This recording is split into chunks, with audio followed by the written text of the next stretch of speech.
कहते हैं कि अपराधी कितना भी चालाक क्यों ना हो, उसकी होशियारी कभी काम नहीं आती और कभी न कभी अपराध निकल कर सामने आ ही जाता है। तकरीबन 3 साल पहले 27 फरवरी 2022 को पुलिस को सड़क किनारे एक छत-विछत हालत में एक लाश मिलती है। लाश की पहचान छुपाने के लिए आरोपियों ने पहले तो उसे जलाया। जब आरोपियों का इतने पर से भी मन नहीं भरा तो उस लाश के 9 टुकड़े किए और फिर उन टुकड़ों को नाले के पास सड़क के किनारे फेंक दिया। इधर पुलिस छत विछत हालत में शव बरामद करती है। पुलिस 9 टुकड़ों को इकट्ठा करती है, पंचनामा कराती है, पोस्टमार्टम रिपोर्ट आती है और अज्ञात आरोपियों के खिलाफ धारा 302 और धारा 201 के तहत अपराध दर्ज कर लेती है। लेकिन पुलिस हत्यारों तक नहीं पहुंच पाती है। धीरे धीरे करके समय बीतता जाता है। इस केस के ऊपर दूसरी फाइलें आ जाती हैं। इस तरह 3 साल का वक्त बीत जाता है और फिर इस मामले को भुला दिया जाता है। 3 साल बाद एक नए पुलिस अफसर ने इस केस को सुलझा दिया और जो हत्यारे जो चैन की जिंदगी जी रहे थे वे भी हैरान हो गए कि पुलिस ने आखिर इतने सालों के बाद उन्हें पकड़ कैसे लिया। आज की जो सच्ची कहानी मैं आपको सुनाने जा रहा हूं वह छत्तीसगढ़ की है। तो आदाब, नमस्कार, सत श्री अकाल। मैं सचिन खुदशाह और आप देख रहे हैं ऑनलाइन बुलेटिन। ऑनलाइन बुलेटिन के इस YouTube चैनल पर यदि आप नए हैं तो इसे अभी लाइक और सब्सक्राइब कर लें, बेल आइकॉन भी प्रेस कर लें ताकि चैनल पर अपलोड होने वाले नए वीडियो के नोटिफिकेशन आपको मिल सके। छत्तीसगढ़ प्रदेश का सरगुजा रियासत, इस रियासत के अंतर्गत आने वाला एक जिला है अंबिकापुर और बलरामपुर जिला। बलरामपुर जिला के कोरंधा थाना का यह मामला होता है। पुलिस को एक नाला के पास सड़क के किनारे छत विछत हालत में एक लाश मिलती है। लाश की हालत बहुत ज़्यादा खराब थी। पहचान छुपाने के लिए आरोपियों ने पहले उस लाश को बुरी तरह से जलाया। जब इतने पर से भी उन आरोपियों का मन नहीं भरा तो उन्होंने लाश के 9 टुकड़े किए। टुकड़े टुकड़े लाश मिलने से प्रदेश की राजनीति में कोहराम मच गया था। पुलिस पर इस मामले को सुलझाने का दबाव बनता है। पुलिस इधर उधर हाथ पैर मारती है और लंबी जांच के बाद मृतक की पहचान ग्राम भवानीपुर निवासी कमिल साय के रूप में करती है। मृतक की पहचान सामने आने के बाद अब पुलिस को आरोपियों तक भी पहुंचना था, उन्हें पकड़ना था, साक्ष्य जुटाने थे और उन्हें कोर्ट में पेश करना था।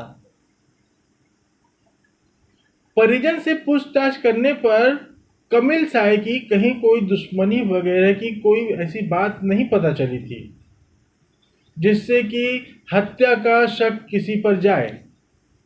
पुलिस की तफ्तीश जारी थी। पुलिस को समझ नहीं आ रहा था कि शख्स की हत्या यहाँ की गई है या कहीं और हत्या कर लाश को दूर फेंक दिया गया है, ठिकाने लगा दिया गया है। फिर हत्या का जो तरीका था वह भी पुलिस को काफी परेशान कर रहा था। एक गरीब किसान, एक गांव का व्यक्ति का कोई इतने विभत्स तरीके से कैसे कोई हत्या कर सकता है, क्योंकि उसकी तो किसी से कोई दुश्मनी भी नहीं थी, जमीन संबंधी विवाद भी किसी से नहीं चल रहा था, और उसके पास इतनी अधिक जमीन भी नहीं थी कि कोई जमीन के लिए इस तरह के हत्याकांड को अंजाम दे। अब यह हत्याकांड पुलिस के लिए एक पहेली बन गया था और आरोपियों तक पुलिस पहुंच नहीं पा रही थी। धीरे धीरे करके वक्त बीतता गया, फाइल पर धूल जमने लगी और उस धूल लगी फाइल के ऊपर दूसरी फाइल आ गई। पुलिस लगभग इस मामले को भूल चुकी थी। ऐसा अक्सर होता है जब किसी मामले में लंबी जांच चलती है और कोई सुराग नहीं मिलता, कोई खुलासा नहीं होता, तो धीरे धीरे करके वह मामला फाइलों में दबता चला जाता है। फिर जब कोई नया अफसर आता है तो वह नए जोश में काम करता है और धूल जमी हुई फाइलों को एक एक करके वह खोल के देखना शुरू करता है कि यहाँ क्या है, या यह क्या, इन फाइलों में क्या है ऐसा जो धूल जम रहा है, धूल खा रहा है। यहाँ पर भी ठीक ऐसा ही होता है। एक नए पुलिस अफसर बलरामपुर एसपी वैभव बैंकर की पदस्थापना होती है। उनकी नज़र एक फाइल पर पड़ती है। देखते हैं 3 साल पुराना केस है। वे मन ही मन कुछ सोचते हैं और तय करते हैं कि चलो इस केस को सुलझाया जाए, देखें तो इसमें है क्या, और जब मृतक की पहचान हो गई है तो क्यों अभी तक यह केस फाइलों में कैद है। 3 साल पुराने इस अनसुलझे जघन्य हत्याकांड को लेकर बलरामपुर एसपी पुलिस अधीक्षक वैभव बैंकर नए सिरे से नवीन इलेक्ट्रॉनिक तकनीकों का उपयोग कर विवेचना करने के लिए अपनी टीम को प्रोत्साहित करते हैं। एक टीम गठित की जाती है और फिर धूल जमी हुई फाइल को बाहर निकाला जाता है। पुराने गवाहों, साक्ष्यों को फिर से ढूंढा जाता है। क्योंकि पुलिस डिपार्टमेंट में तबादला एक सतत प्रक्रिया है। जब यह लाश 9 टुकड़ों में मिली थी तब पुलिस अधिकारी कोई और था, पंचनामा किसी और ने किया था, रिपोर्ट किसी और ने लिखी थी। वे सब पुलिस कर्मचारी, अधिकारी अब दूसरे थाने में उनकी पदस्थापना हो चुकी है।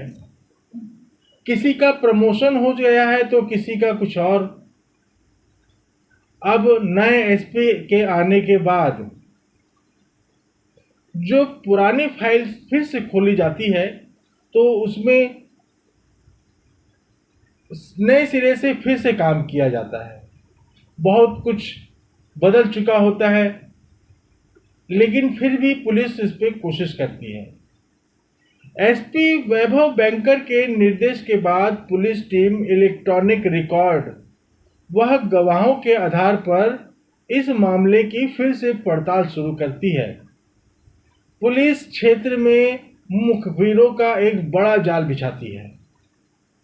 पुलिस मामले को लेकर अंधेरे में हाथ पैर मार रही थी कि इसी बीच 28 फरवरी 2025, अभी कुछ दिन पहले ही पुलिस को एक सूचना मिलती है कि ग्राम भवानीपुर निवासी फूलेश्वर राम, नंदलाल और राहुल उर्फ दीपक चंद का हाथ इस हत्याकांड में हो सकता है।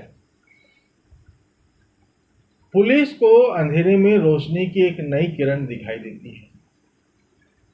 पुलिस सोचती है चलो कुछ तो मिला, एक कदम आगे तो बढ़े। तो पुलिस अलग अलग जगहों पर घेराबंदी करती है, उन्हें तलाश करती है और एक एक करके उन तीनों युवकों को हिरासत में ले लेती है। हिरासत में लेकर पुलिस तब उससे पूछताछ करती है। पूछताछ में पता चलता है कि तीनों युवक आपस में दोस्त हैं। अब पुलिस को इन पर शक गहरा जाता है। युवक पहले तो पुलिसिया पूछताछ में वे पुलिस को गुमराह करने का प्रयास करते रहे, लेकिन जब पुलिस सख्ती बरतती है और अपने तरीके से जब उनसे पूछताछ करती है तो वे अपना जुर्म कबूल लेते हैं। तो फिर पुलिस उन तीनों आरोपियों से पूछती है, अच्छा बताओ कि तुमने उस गरीब आदमी को इतने विभत्स तरीके से क्यों मारा, उसकी हत्या क्यों की और क्यों उसकी लाश को जलाया, और उसकी लाश को जलाने के बाद तुमने उसकी लाश के 9 टुकड़े क्यों किए।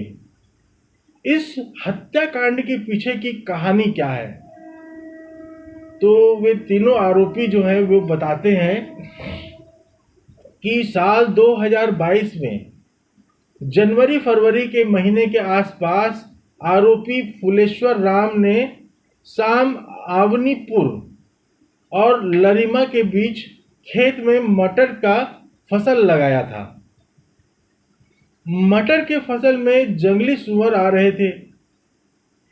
इसी बीच 25 फरवरी 2022 को गांव भवानीपुर में अर्जुन उरांव के घर सिंदूर मुतिया कार्यक्रम था। उसी शाम को तीनों दोस्तों ने मिलकर जंगली सुअर का शिकार करने की नियत से मटर के खेत में चारों तरफ लकड़ी के खूंटे गाड़कर जीआई तार से एक जाल बनाया और खेत के बीच से होकर गुजरे 11,000 वोल्ट के बिजली की चालू लाइन में जीआई तार की हुकिंग कर उस जाल में जीआई तार के जाल में करंट प्रवाहित कर दिया। आरोपी करंट का जाल बिछाकर खेत से कुछ दूरी पर खाली पड़े अपने एक मकान में जाकर सो गए। रात के 10 से 11 बजे के लगभग समय हो रहा था। अचानक एक बहुत जोरों की आवाज आती है। वे तीनों हड़बड़ा कर उठ जाते हैं और देखते हैं कि बिजली की तेज चिंगारी निकलने से यह आवाज आई है और वह आवाज उनके खेतों से आ रही है। वे तीनों जाग जाते हैं और मौके पर पहुंचते हैं तो वहां देखते हैं कि भवानीपुर का कमिल साय हाई टेंशन तरंगित तार की चपेट में आकर जल गया है और उसकी मौके पर ही मौत हो गई है। बिजली प्रवाह के कारण कमिल साय के शव और उसके कपड़ों में आग लग गई थी। वे हाई टेंशन तार से कनेक्शन हटाते हैं। थोड़ी देर में जब कमिल साय के शव तथा कपड़ों पर लगी आग बुझ जाती है तो आरोपियों ने उसके शव को उस करंट के जाल से निकाला और डरकर तीनों ने मिलकर कमिल साय की लाश को वहां से दूर ले जाकर खेत के पैरा में छिपा दिया। कपिल साय की मौत के बाद आरोपी अगले दिन भी गांव में ही रहे। रात के लगभग 9 से 10 बजे के बीच फुलेश्वर राम और बंदलाल ने घर से लोहे का गड़ासा और टंगिया लेकर फिर से उसी स्थान पर पहुंचे जहां वे शव को उन्होंने पिछली रात छिपाया था। हालांकि इस दौरान दीपक चांद उर्फ राहुल डर के कारण उनके साथ जाने को तैयार नहीं हुआ। फुलेश्वर राम और नंदलाल ने हत्या के इस अपराध को छुपाने की नीयत से मृतक कमिल साय के शव को लोहे के गड़ासा और टंगिया की मदद से 9 टुकड़ों में काटकर एक सफेद रंग की प्लास्टिक की बोरी में भरा और फुलेश्वर राम के ऑटो में उसे लोड कर वाम ग्राम नीलकंठपुर कटिम कंचन टोली होते हुए ग्राम काराडांड के बेरीडाड के पास रोड किनारे बोरी से शव को निकालकर उसके टुकड़ों को निकालकर वहां सड़क किनारे फेंक दिया। शव ठिकाने के लगाने के बाद वे ग्राम तरैनी होते हुए ग्राम त्रिपुरी के पास लावा नदी में पहुंचे। यहाँ पर वे दोनों ग्रामीणों ने अपने शरीर पर लगे कमिल साय के खून को धोकर ग्राम गोविंदपुर गोपीनगर होते हुए सुबह तकरीबन 4 से 5 बजे वापस ग्राम भवानीपुर आ गए और वे फिर से आराम से जीवन गुजर बसर करने लगे। पुलिस ने 1 मार्च 2025 को तीनों आरोपियों फुलेश्वर राम, नंदलाल एवं राहुल उर्फ दीपक चंद को गिरफ्तार कर जेल भेज दिया है। इस कार्रवाई में कोरंधा थाना प्रभारी विरासत कुजूर, सहायक उप निरीक्षक दशरथ कुजूर, प्रधान आरक्षक निर्मल एक्का, आरक्षक अमित एक्का, श्रवण मरावी, पूर्णेश कश्यप, रंजित टोप्पो, जितेंद्र यादव की महत्वपूर्ण भूमिका रही। इस हत्याकांड को सुलझाने पर वरिष्ठ पुलिस अधिकारियों ने पुलिस की इस टीम को पुरस्कृत करने का भी निर्णय लिया है। तो दोस्तों, इस पूरे घटनाक्रम को सुनाने का उद्देश्य किसी को परेशान करना नहीं है, किसी का दिल दुखाना नहीं है, बल्कि आपको सचेत करना है, आपको जागरूक करना है कि आप जहाँ भी रहें सुरक्षित रहें और अपना ख्याल रखें। दोस्तों, कल फिर एक नई कहानी के साथ, एक और सच्ची घटना के साथ मैं आप लोगों से फिर मिलूँगा। तब तक के लिए इजाज़त दीजिए। मैं सचिन खुदशाह। जय हिंद, जय भारत।